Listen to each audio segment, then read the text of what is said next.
boa noite. Me chamo Carlos Antônio e moro em Goiânia, no Distrito Rural do estado.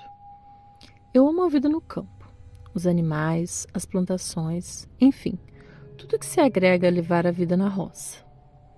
Aqui na minha fazenda, trabalho com produção de milho, trigo, verduras, além da criação de gados, suínos e peixes em cativeiros. O meu patrimônio me foi concedido por intermédio de herança familiar, passada de geração em geração até chegar a minha vez. Tenho mais 2 irmãos que vivem em outro estado, no estado de São Paulo. Eles trabalham comigo, porém eles fazem a parte que, na minha opinião, é a chata, porque eles cuidam da parte de venda. A parte burocrática, exportação e importação dos produtos que fornecemos para mais de 14 países. E graças a Deus, estamos em expansão. Meu pai, quando vivo, me contava várias histórias para mim e para os meus irmãos. Histórias sobre coisas muito estranhas sofridas por ele. Coisas da roça, sabe? Coisas meio assustadoras. Sobrenatural que fala, né? Eu acho. Não sou tão estudado como meus irmãos, apesar de ser muito bom em cálculos. Como também, eles não são tão bons no serviço do campo. Aliás, não sabem nada, na verdade. Mas uma coisa que nosso pai fez questão de nos ensinar antes de morrer foi atirar e caçar na nossa rica fauna.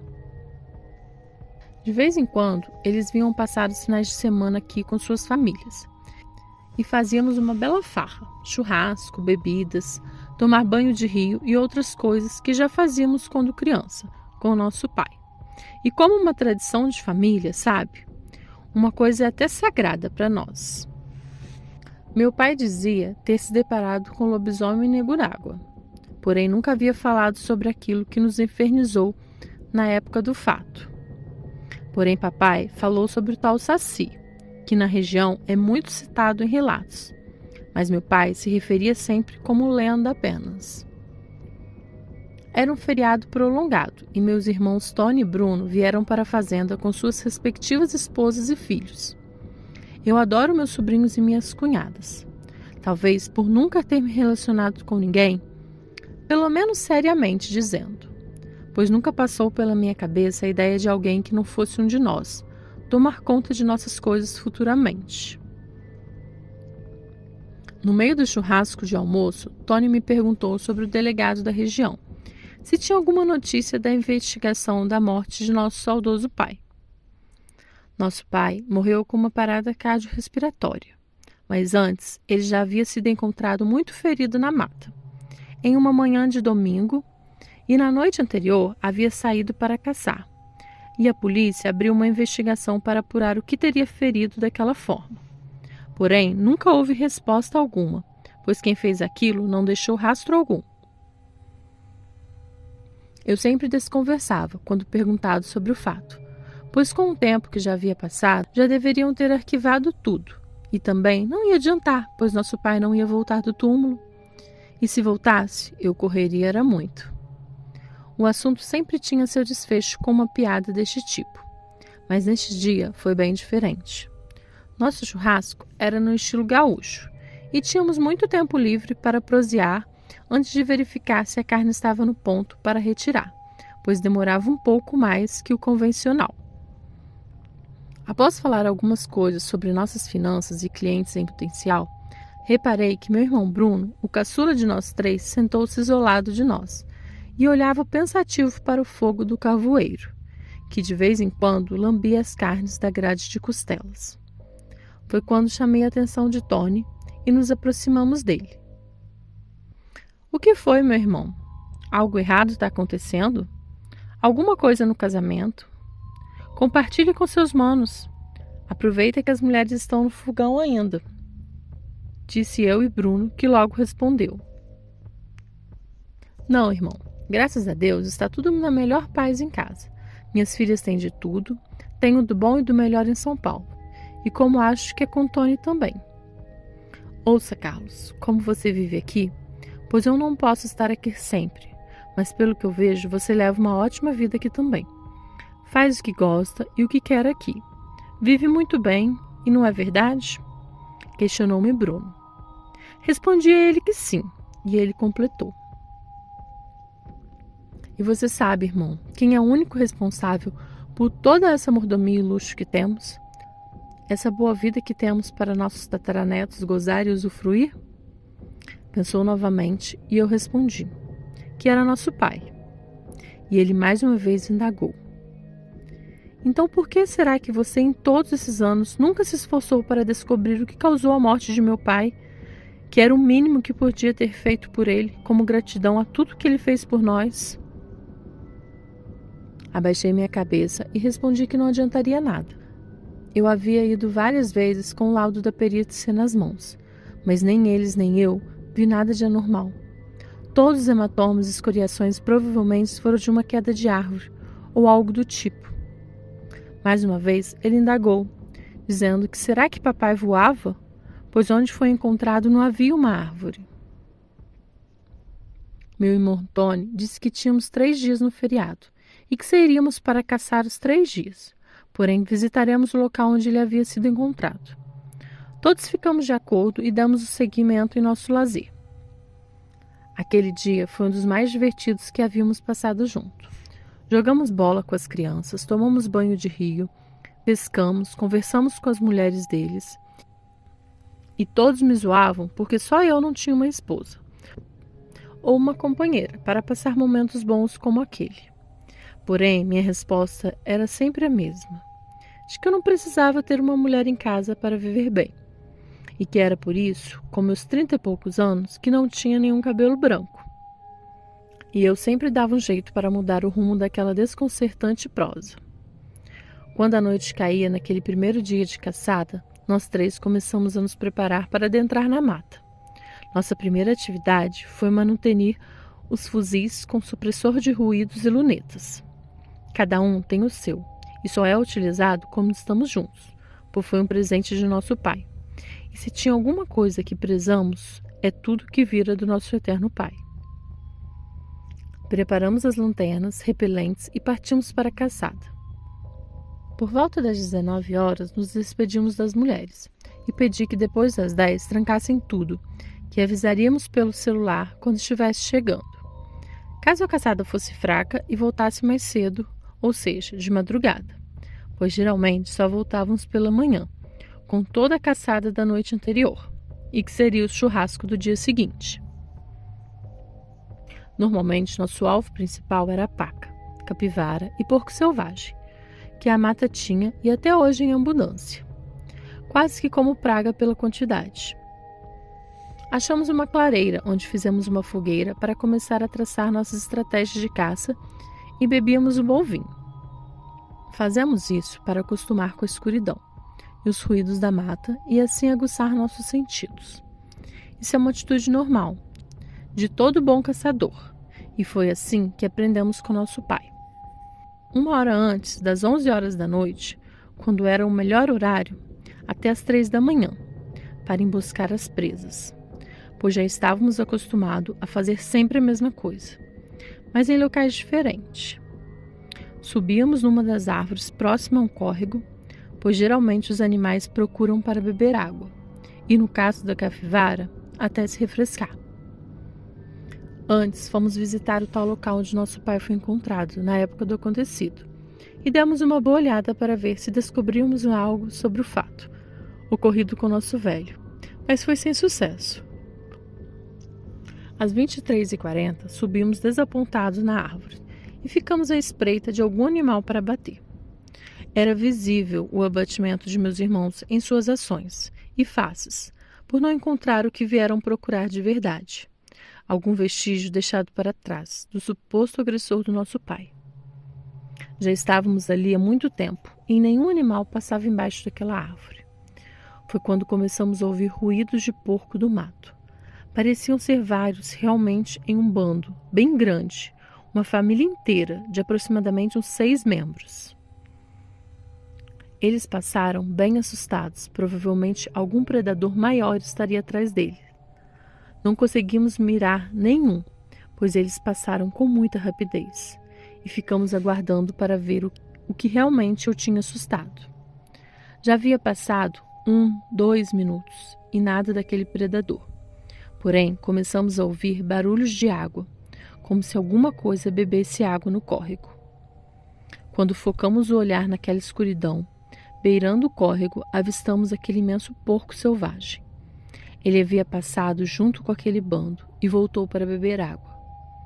Meu irmão Antônio falou sussurrando: "Esse é meu, esse é meu." Quando ele se preparava para fazer o disparo, que provavelmente seria fatal pela destreza de meu irmão, uma imensa onça pintada pulou sobre aquela presa de carne farta, mordeu seu pescoço de forma fatal, roubando a nossa caça. Tony, naquele momento, abaixou sua arma e balançava sua cabeça negativamente, quando eu virei para ele e comecei a dizer que apreciariam outras. Vi Bruno começar a levantar a sua arma e apontar para aquele felino. Antes que eu dissesse que não, Bruno disparou aquele fuzil, matando aquele belo animal. "Droga, Bruno, agora estamos presos. Você sabe muito bem que é proibido matar esse tipo de animal. E se for marcado pelo IBAMA, a maioria delas é monitorada, estamos perdidos", disse eu, dando uma bronca em Bruno, que parecia não sentir nenhum remorso pelo crime cometido. "Seu imbecil, você não percebe? Provavelmente tenha sido esta onça que matou nosso pai. Agora me vinguei dela. Estamos quites", disse Bruno fora de si. Tony sugeriu que descêssemos daquela árvore e enterrássemos o mais rápido possível aquele animal, ali mesmo, próximo àquele córrego. Ao descer, Tony verificou o local da ferida do tiro, que havia pego bem na cabeça do animal. Então, ele disse que o projétil havia saído do outro lado, e não haveria risco de descobrirem o calibre da arma que matou. Rapidamente, pegamos as ferramentas de camping da mochila e começamos a cavar uma breve cova para aquele magnífico animal. Quando terminamos, nós três nos olhamos mutuamente, como se disséssemos um ao outro o problema que fizemos. De repente, no meio daquele mato, um vento começou a soprar e gradativamente foi aumentando sua força. Ele veio forte, que começou a jogar terra em nossas vistas e balançar nossos cabelos de forma muito agressiva. Da mesma forma que se iniciou, depois de alguns minutos o vento se dissipou. Estranhamente, aquele acontecimento, mas ninguém comentou nada. Bruno disse que continuássemos a nossa caça e subisse logo em outra árvore. Todos concordaram e começamos a escalar uma árvore próxima dali. Bruno Caçula disse para que controlassem seus impulsos, pois os animais nada haviam com a morte de nosso pai. O silêncio naquele momento tomou conta daquela floresta. Aquela mata infestada por animais selvagens, porém nada se ouvia naquela floresta, nem grilos, nem animais de pequeno e nem de grande porte. Foi quando eu chamei a atenção do meu irmão do meio, Tony, para este fato. Então Bruno questionou o que estaria acontecendo ali, pois nunca vira a floresta tão quieta, tão silenciosa. Com toda a minha experiência em caça, desde criança caçando ao lado do meu pai e de meus irmãos, ou até mesmo sozinho, aquela parte da mata reagiria sim com a presença de um grande predador, ou a maior da região. No caso daquela região, ou uma outra onça. Sugeri que fôssemos embora, pois aquela noite de caça já estaria perdida. Então, começamos a descer daquela árvore, e quando do nada ouvimos um rugido muito alto de uma possível onça, que estaria bem próximo, com certeza. Voltamos a subir na árvore e ficamos todos atentos, para todos os lados, pois assim não poderíamos sair daquela mata, sabendo que haveria um animal daquele porte ali próximo. Porém nada vimos, nenhum sinal daquele felino. Tudo em silêncio. Toda vez que ameaçávamos descer da árvore, aquele rugido ecoava a floresta quieta, como se nos acuasse. Tony disse que seria melhor passarmos a noite ali em cima, pois à luz do dia teríamos mais visibilidade em meio à mata. Olhei no celular e era exatamente 2h59 da manhã. Assim que guardei o aparelho na mochila, ouvimos uma gargalhada ao longe, como se alguém debochasse da gente. Aquela gargalhada nos arrepiava, e a cada momento ela se afastava mais. Aqueles rugidos então tomaram toda a floresta. Eles eram bem alto, como se o animal estivesse ao nosso lado. Um dos meus irmãos disse: "Olhem aquilo! Olhem aquilo!" Era um par de olhos brilhantes que estavam exatamente aonde enterramos o tal animal. Vimos uma montoeira de terra revirada, como se aquele animal tivesse saído daquela cova. Aquela fera rugia muito e balançava sua imensa cauda. Bruno estava paralisado e deixou a sua arma cair de cima da árvore. Um vento muito forte começou a soprar, de forma que aquela árvore começou a balançar muito, enquanto eu e Tony olhávamos para aquele animal. Tony tentou disparar a sua arma, que emperrou. Tentei fazer disparos com a minha, mas a minha também emperrou. Aquela árvore se balançava e muito ouvimos aquelas gargalhadas ao longe. Nossa preocupação era aquele animal querer subir aquela árvore, pois, para quem não sabe, onças são exímias escaladoras de árvores. E nossa única saída era nossos facões. Bruno se virou para falar comigo, que estava na outra ponta do galho, quando de repente um poderoso rugido o afastou e o derrubou da árvore. "Bruno!" gritamos eu e Tony. Meu irmão caiu desacordado no chão. Tony, porém, foi mais apavorado de nós três. Eu era o mais frio e gostava de observar a situação antes de agir. Por isso, meu irmão Tony começou a descer daquela árvore desesperadamente, com seu facão na mão. Eu observava e dizia para ele não fazer aquilo. Quando observei que Tony segurava num galho, achando estar pisando em outro, soltando sua mão e caindo da mesma forma que Bruno. Antes de tocar no solo, Tony ainda bateu em um galho onde fraturou um dos braços, o braço esquerdo.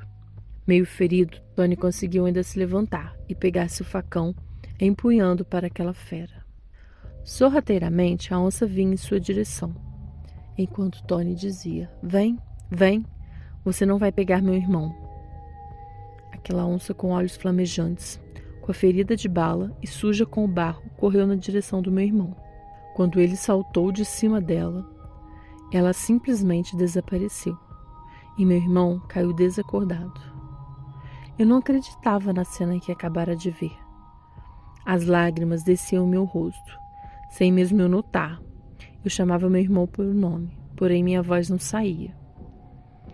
Foi quando comecei a ouvir novamente aquelas gargalhadas muito longe. Quando olhei para o horizonte, tentando ver de onde seria aquela tal gargalhada, vi aquela silhueta negra, sentada no galho do outro lado do tronco daquela mesma árvore. Era um ser da pele bem escura, um corpo bem esculpido e forte. Fumava uma coisa bem grande que lembrava muito um cachimbo, porém diferente. Tinha olhos brancos e reluziam no escuro. Gargalhava, fumava e gargalhava. Começou a dizer: "Ha ha ha ha, todos mortais, egoísta. Estou há século aqui nessa bendita verdura que vocês chamam de mata. Julgam simples um local de imensa riqueza e se matam por pedras. Problemas de vocês. Mas sua burra ganância vem até aqui incomodar os que ninguém incomodam. Desonram seu próprio Criador, que lá de onde governa permite que eu venha me divertir com a fraqueza de vocês, homens. Quem são vós que ousam tirar a livre vida de indefesos, animais, sem nem mesmo pedir permissão, nem mesmo mostrar o respeito que deveriam pagar com a vida que vocês vêm roubar do meu reino? Não vejo o que vocês pensam, mas vejo teu coração. Sim, aquele homem que o criou era o mais respeitoso de vocês três. Ele pedia permissão e só matava para me alimentar, não por prazer ou vingança. Ou não sabes que estes pobres seres são irracionais e só atacam para se defender quando atacam? Antes que eles se defendam, eu estou aqui para defendê-los. Aquele mortal a que vós chamam de pai fora atropelado por um bando de porcos selvagens e pisoteado por pacas e capivaras. Essa é a resposta que vós procurastes. Não os matarei aqui, porque tem um propósito significativo para suas desprezíveis vidas. Tolos desprezíveis, Eu faria uma troca da areia. Vocês, o assassino de seu pai, aquele que o feriu fatalmente. Você o abaterá com sua lâmina, pendurará sua cabeça no tronco desta mesma árvore que te sustenta, e em sua nuca orar o prêmio que é o meu. Aquele prêmio que o sujeito justo e respeitoso lhe ensinaram quando ainda eram inocentes. Terminou a tal entidade. Então aquele vento forte novamente soprou e eu me distraí com o bater dos galhos, e quando voltei a me olhar para aquele ser, ele já havia sumido. Olhei ao redor daquela árvore e só vi os meus 2 irmãos caídos ali. Rapidamente desci da árvore e comecei a tentar despertar com sucesso. Bruno acordou como se nada houvesse acontecido. Pegou sua espingarda e me ajudou a levantar Tony, este com uma leve fratura no braço. De repente, começamos a ver roncos de porcos e começamos a ver o mato se mexer. Algo vinha em nossa direção. Era um imenso javali, maior que vira até ali. Vinha com toda a fúria em nossa direção, como se fosse uma locomotiva. Bruno começou a atirar naquele porco imenso, porém suas balas, mesmo na cabeça, não o derrubavam. Ele passou entre nós e nos jogou cada um para um lado. Enquanto estava no chão, lembrei das palavras e do pedido daquela entidade. Já ouvi o mato se mexer com aquele imenso porco voltando para nos atacar novamente. Pedi que Bruno cuidasse de Tony e deixasse o porco comigo, porque ele queria a mim.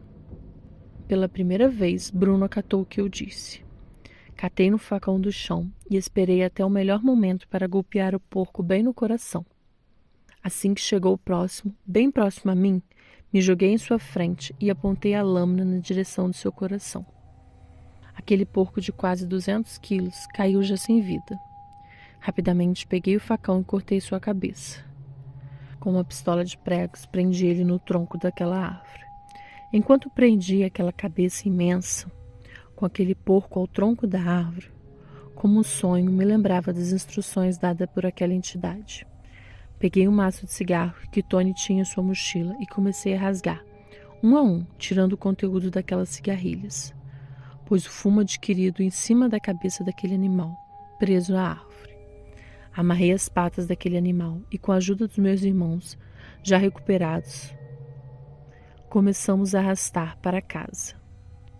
Contei tudo o que aconteceu e de nada se lembravam, até o momento de suas quedas. Não contei todas as falas daquela entidade, só contei o que eles precisavam saber. Nós nunca mais entramos na mata para caçar. Aprendi a lição. E hoje em dia deixo a minha oferenda na entrada da mata. Mais dias ou menos dias, curiosamente, aquele fumo some, todas as vezes que volto. Como gratidão do esclarecimento da morte de meu pai e por abrir nossos olhos quanto ao tamanho da grandeza da vida na flora e na fauna. E reconhecer a razão que tinha aquela poderosa entidade, um poderoso guardião. Obrigada a todos por ouvirem o meu relato. Boa noite.